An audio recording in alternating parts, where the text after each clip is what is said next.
আসসালামু আলাইকুম। আজ আমি রান্না করব ইলিশ পোলাও। সেজন্য এখানে নিয়ে নিচ্ছি 2 টেবিল চামচ টক দই, 2 টেবিল চামচ বাদাম বাটা, হাফ কাপ পেঁয়াজ বাটা, 1 টেবিল চামচ আদা বাটা, 1 টেবিল চামচ রসুন বাটা, 1.5 চা চামচ জিরার গুঁড়া, 1.5 চা চামচ ধনিয়ার গুঁড়া, পরিমাণ মতো মরিচের গুঁড়া, 1 টেবিল চামচ সরিষার তেল, পরিমাণ মতো লবণ, 1 চা চামচ চিনি দিয়ে ভালোভাবে মেখে নেব। এখন এখানে দিয়ে দিচ্ছি কেটে রাখা ইলিশ মাছগুলো। ভালো করে ম্যারিনেট করে 30 মিনিট রেস্টে রেখে দেব। এখানে একটা প্যানে 1/3 কাপ তেল দিয়ে 2টা পেঁয়াজ কুচি দিয়ে হালকা ব্রাউন করে ভেজে নিচ্ছি। এখন ম্যারিনেট করা মাছগুলো 5 থেকে 7 মিনিট রান্না করে নিচ্ছি। এখন মাছগুলো আলাদা একটা পাত্রে উঠিয়ে নিয়েছি। এখন চলে যাচ্ছি পোলাও রান্নায়। এখানে দিয়েছি 4টা দারচিনি, 4টা এলাচ, 3টা লবঙ্গ, 2টো তেজপাতা।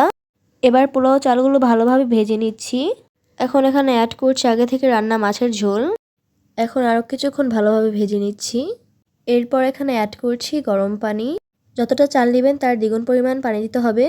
এখন পোলাও পুরোপুরি হওয়া পর্যন্ত অপেক্ষা করতে হবে। পোলাও হয়ে গেলে মাছ ও বেরেস্তা দিয়ে কিছুক্ষণ দমে রেখে দিতে হবে। ভিডিওটি দেখার জন্য ধন্যবাদ।